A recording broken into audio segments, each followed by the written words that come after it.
Okay, come on in, guys. Welcome to the Survivor After Show.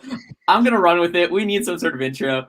I am Govind. I am one of the two co-hosts of Scotty Survivor, which is Survivor at Carnegie Mellon University. I'll throw it over to Shane to introduce himself. What's up? My name is Shane. I'm the other co-host of Scotty Survivor, and we are talking all things episode 2, episode 3. A little late. We've been knee-deep in production for season 2, which is why we haven't been doing these post shows. It's crazy, so stay tuned for that. And I'll throw it over to Emma.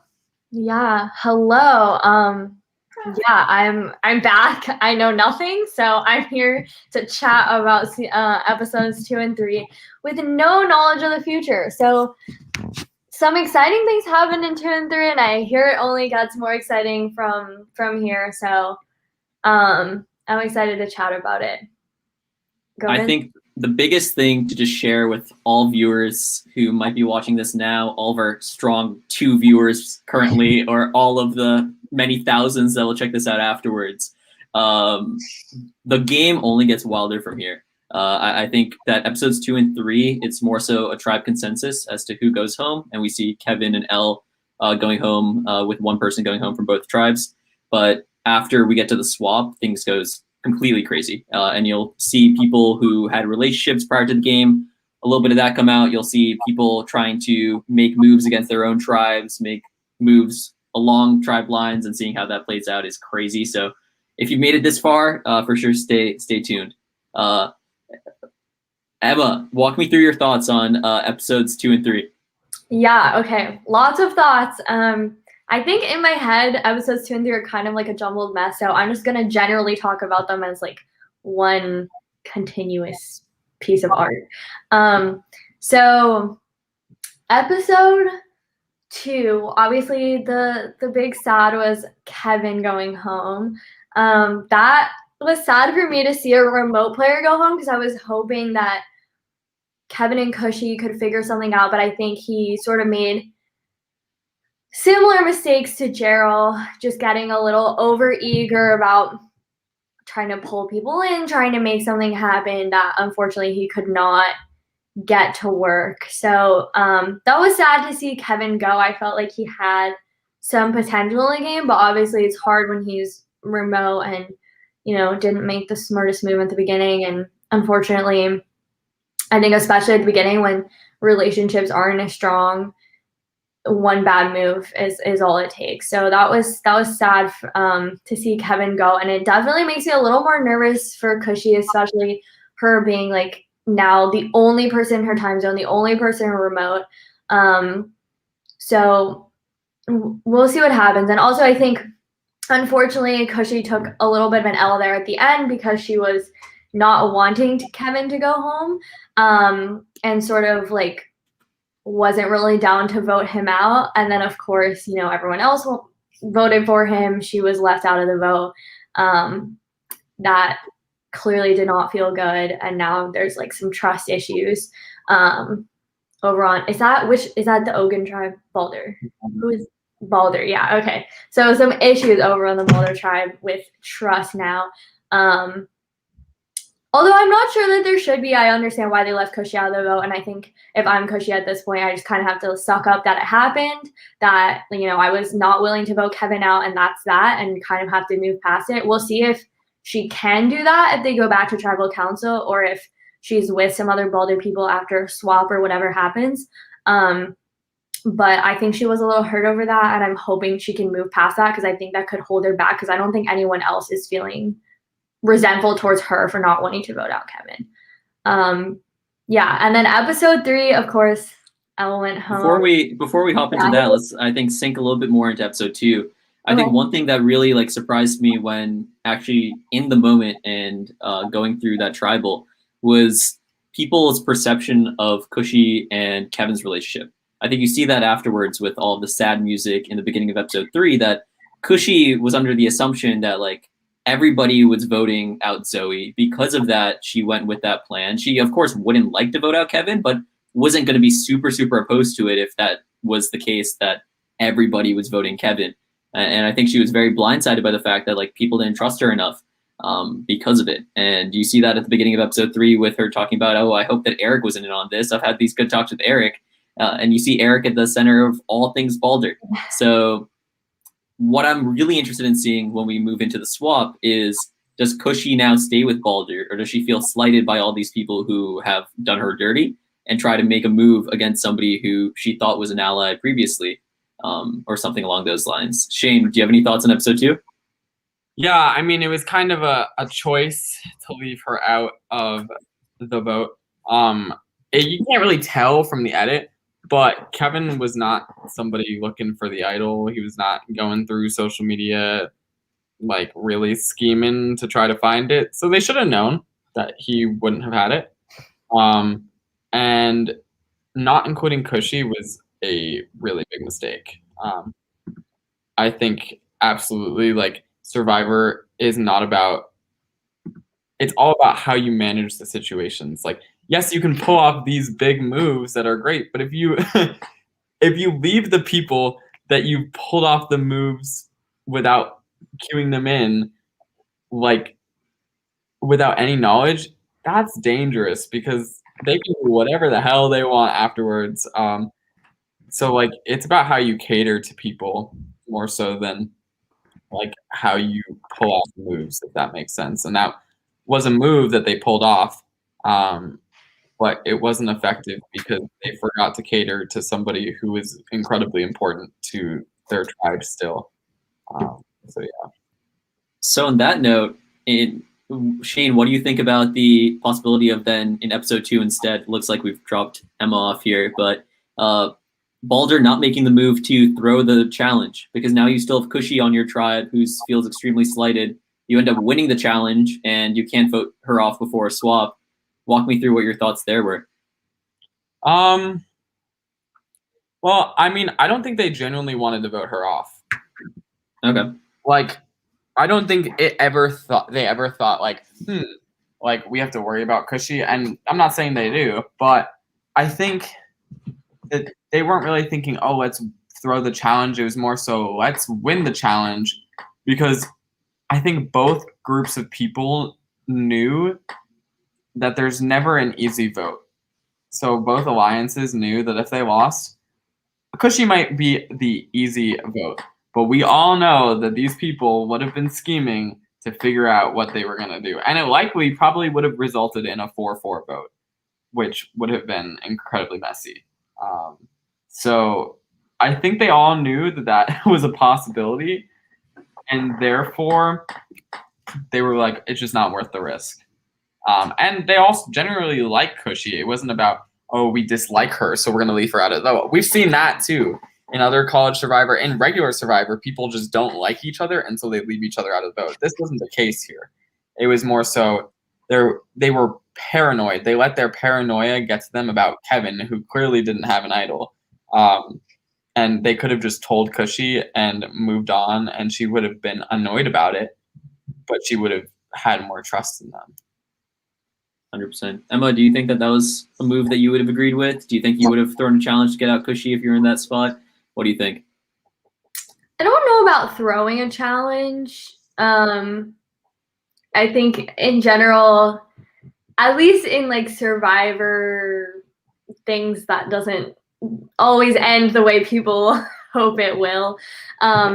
So I don't think throwing the challenge is the move. I can see the logic of wanting to take out Cushy next, just because there is this like tension and she isn't super close with, like, she hasn't really formed like an alliance or like a group. So I can see her being the next, like, yeah, like Shane said, like, quote unquote easy vote. But I think since she remains in the game, I think her life is going to be a little more difficult now, but I definitely think she has inroads with the rest of the group. Especially, I think, sort of what you were speaking to earlier. I think with a swap, I think she has a lot of options because she hasn't tied herself down too much to Balder, but I think people like her well enough that I think the door is still open for her to work with Balder people in a swap. But because she isn't tied too close to them, I think if she wanted to, blindside some Balder people and work with some of the Ogun tribe people, I think she definitely has the opportunity to do so. And I think that's almost maybe like a benefit of her being remote is that there's no way for people to sort of catch her talking to the other team. There's no way for someone to run into her hanging out with like someone on the Ogun tribe. So that is definitely to her benefit that she can sort of be sneaky about whatever she decides to do. I was going to say, unless you have an idol and you're planning on using it, throwing a challenge is not the move. Because this is Survivor. Anything can happen. Throwing a challenge, like, just know, like, we'll see, like, later in the swap, people, like, talk about wanting to throw the challenge, and I'm like, that is the biggest mistake that you could ever want. So, yeah. Yeah, no, immunity is one way to make it a day farther in this game. You always just want to be making it to the next day. Like, don't overplay in the pre-merge. That's not worth it. Especially because I feel like it's not worth it to be the person who's like, yeah, guys, let's get together and throw the challenge. And like, you don't obviously want to do it silently because then it just looks like you're bad at the challenge. And then you might put a target on your back. But you don't want to be putting the target on your back about being the person who has to gather the group together to throw the challenge. Because then when it comes down to voting, if people don't agree, you're an easy out because you're the one who put everyone in this situation. I mean, I can understand people throwing a challenge like close to the end of the pre-merge or early merge to appear as a non-challenge threat if they feel extremely comfortable. I still personally would not feel comfortable throwing a challenge because I just like would not want to risk it. But, you know, some people think that the greater the risk, the greater the reward. So to each their own, I guess. Yeah, one thing I also want to shout out before we keep moving, two things. First, on the Cushy point, I think a lot of people are really underestimating Cushy at this point. I think that her social game is one that she gets along with people really easily. We hosted a game for players after the season where she ended up winning a Survivor mini as a result of primarily her social game. So she's very, very good at making friends, and I think you'll see a little bit more of that as the game develops. And in addition, I also want to give Kevin a shout out for his performance in the planking competition. Like, the dude was doing the worm while standing up. I thought that was insanely impressive.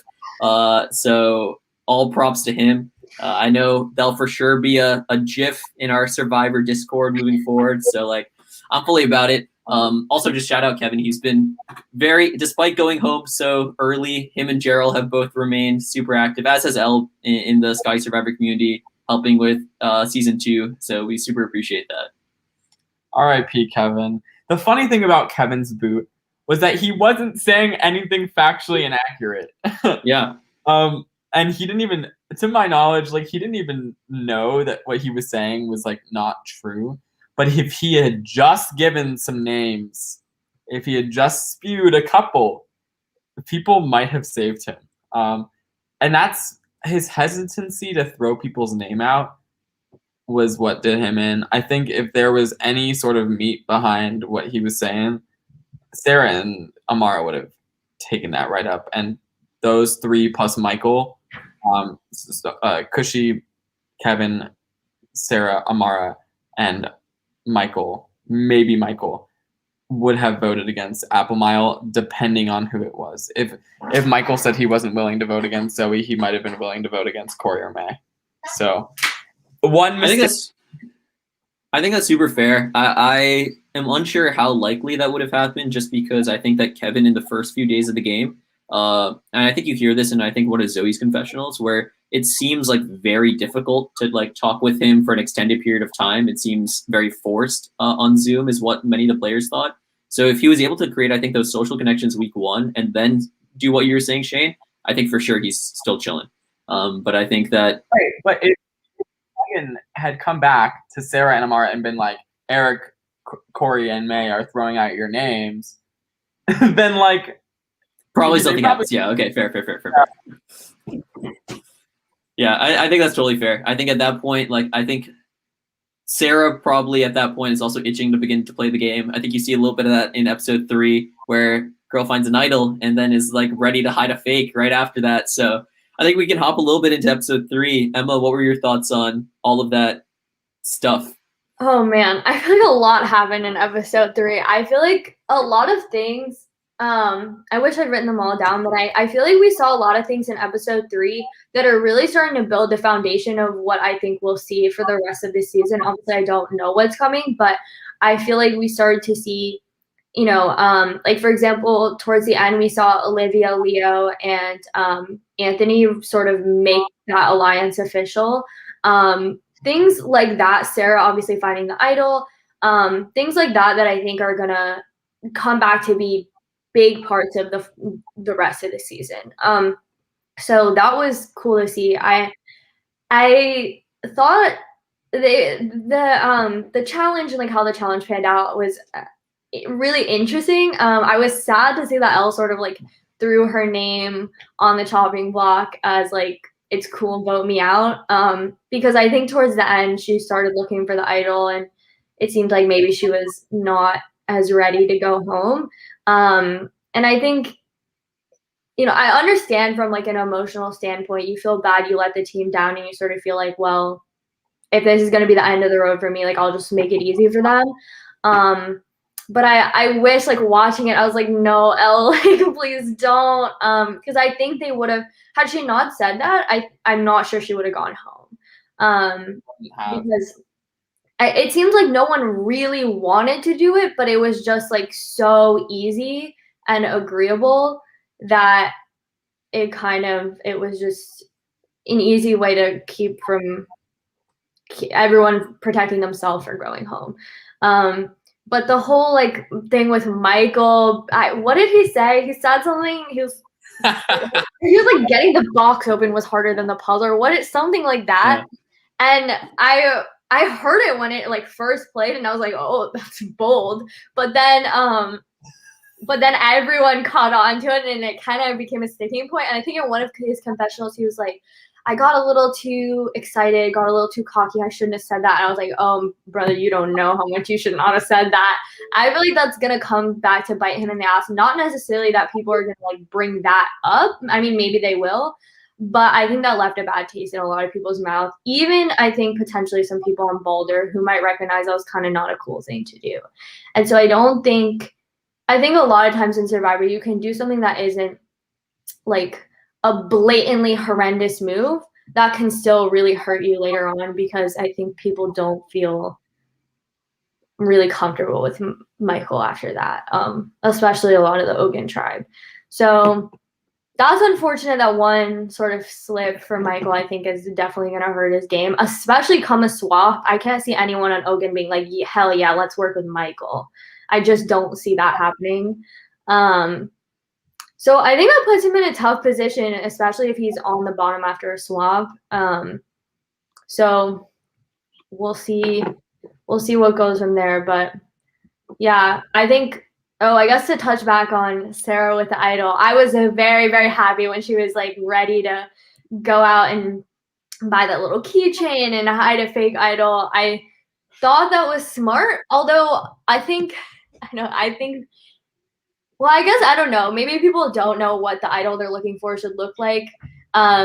So it's not bad, although she was saying she wanted to hide it somewhere obvious because she knows people have looked there, which I feel like is probably not the best idea, because if it's too obvious, I think someone who's looked there a lot is going to figure out, hey, this might not be real. So we'll see how that goes. I desperately, as a viewer, hope that someone finds it, thinks it's real, and tries to use it. I think that would be so entertaining, as unfortunate as it would be for that person. So I'm interested to see how that plays out. And Sarah with the idol, she already has a decent bit of power in this game, with the Daddy Thick with Many C's alliance. So with an idol on top of that, we'll see if she decides to share that with them, let them know that she has that. But that plus the idol, I think she's putting herself in a great position, especially since her and Zoe's beef is sort of squashed at this point. Shane, you looked like you wanted to say a lot throughout that. I was going to say something about the whole Michael situation.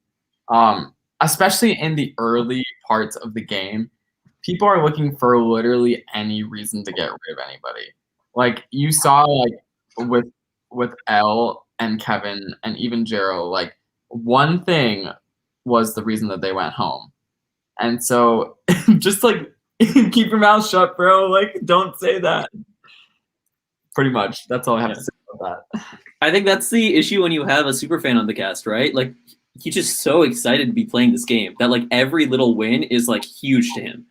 Which in the moment, like all props to him. I was like amped up for him too when he solved the puzzle so quickly. But then when he kept talking during the challenge while Elle's struggling and like I don't think he's meaning to rub it in, but he's like really rubbing it in.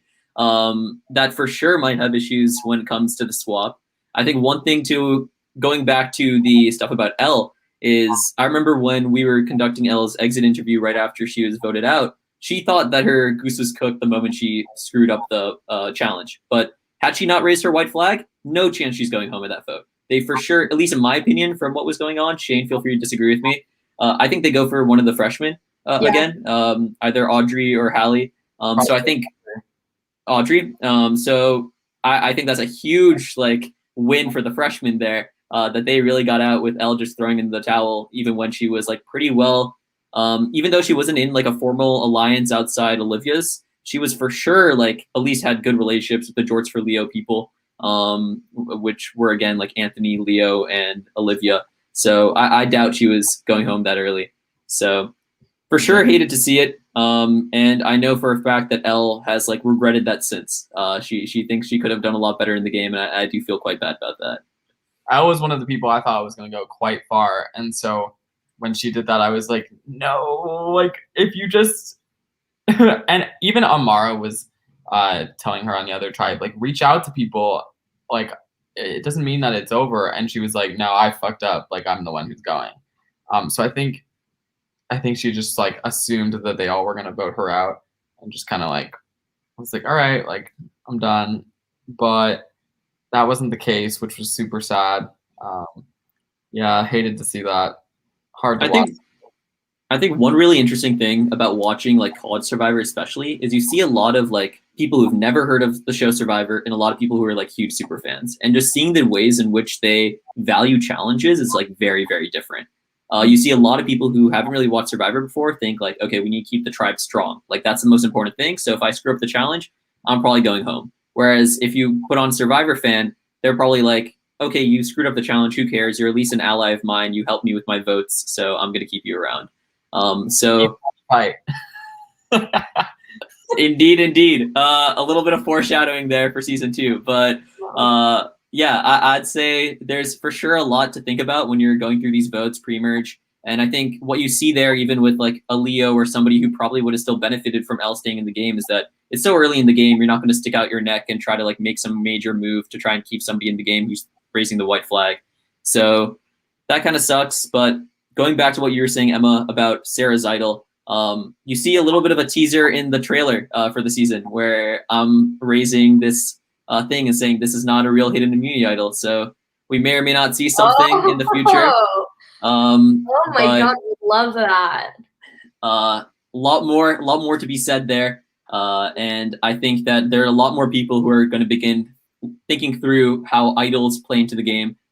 You see a pretty major first mover advantage with like Olivia and Sarah being the first to really like look for a long time and they find it accordingly. But I think a lot more people are going to begin caring about idols over the course of the season. So funny with the montage of Olivia leading. Yeah. And she's just like, why do you think it's called strategy, Leo? Which is funny, ironically, considering Leo is somebody who cares so much about strategy that he never pieced that together. But I was going to say, one more thing about Michael was that I saw that move like with the puzzle very similar to, not everybody will know this reference, to Austin from Survivor Michigan on the first day, like naming his tribe after Australians. Like, not worth it, bro. Not worth it. Yeah, so I just thought of that comparison and I was like, well, rip. Oh man, I have to say, like, one of my favorite moments in the whole editing was just when Olivia's like, and then Leo's talking to me. And he's like, what kind of psycho would keep looking for idol? And the funny thing is, to me, like, that seems, I don't know. That seems like the obvious move. Like, if I found the idol, there's no way I'm not going to keep looking for it when other people are around. Because it's just too obvious if you're like, oh, it's not worth looking for. Like, everyone's going to know you have it, you know? So I thought that was really funny, especially coming from Leo, who I feel like knows the game pretty well. I was surprised to see that, but that moment was hilarious to watch. So we're coming up on the time where I think Shane and Emma both need to head out. So before we close this up, I want to get Emma's takes especially on who do you think is well set up for a swap right now? And who do you think needed this most? Who do you think this is going to hurt the most? Anything in that vein? I think Olivia is in a fantastic position for a swap because I think that the group she has, especially with Leo and Anthony, I just think I think that regardless of what happens at a swap, I think they would come back together and emerge. So I think she's in a great position, especially with the idol. Like, God forbid she's on the bottom, I think she would figure out a way. And she's really charismatic, so I think she's in a great position. I would say probably the same is true for Leo, although I feel like Leo might have a harder time connecting with the Boulder tribe because of the group he's made on the Ogun tribe. So we'll see. And especially because of his feelings about Zoe. So if he ends up with some Apple Mile people, I don't know how that would go over. I think Eric, great position for a swap. I mean, Eric knows everyone and their mother. Like, Eric couldn't be doing better. I mean, he's got Audrey on the other side. He's, and I think a lot of people on Ogun would be willing to work with him just because of, like, again, like, he's a charismatic guy. He seems to make friends really easily. He's got all of Balder sort of under his thumb. So I think he would be great whether he like ends up with the numbers or without the numbers in a swap. And then the people who I feel like might struggle, I think maybe Hallie. I don't see Hallie making a ton of connections really outside of like Dorothy and Audrey, and I don't know how strong those connections are. So I don't know, like, in a brand new tribe, especially if he doesn't have the numbers, he doesn't seem to be making like allies too quickly. So I don't know how that would go for him. And then on the Balder side, I don't know. I don't see anyone really in a bad position on the Balder tribe because I think whoever the Balder people, I mean, if one of them ends up in a swap like alone, then I think they would have a problem. But I think everyone on Balder has close enough ties with other people on Balder that I think they would, for the most part, be okay. Maybe Corey would have a harder time because he seems to really only talk to the Apple Mile people, so he might have a harder time if whether or not he has the numbers, he might not be able to only stick with Balder. But yeah, I think everyone on that side seems like they're in a decent position. But I think it all is going to come down to like who has the numbers in the swap. Because I think obviously people like Eric and probably Olivia, I could see like working with whoever. But I think a lot of people are going to want to stick with their original tribe mates. And so it's just going to come down to like who has the numbers at that point.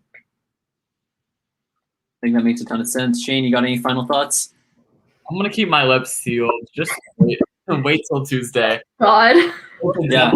I will say 2 people going home on Tuesday. So double elimination. Wait. Yeah.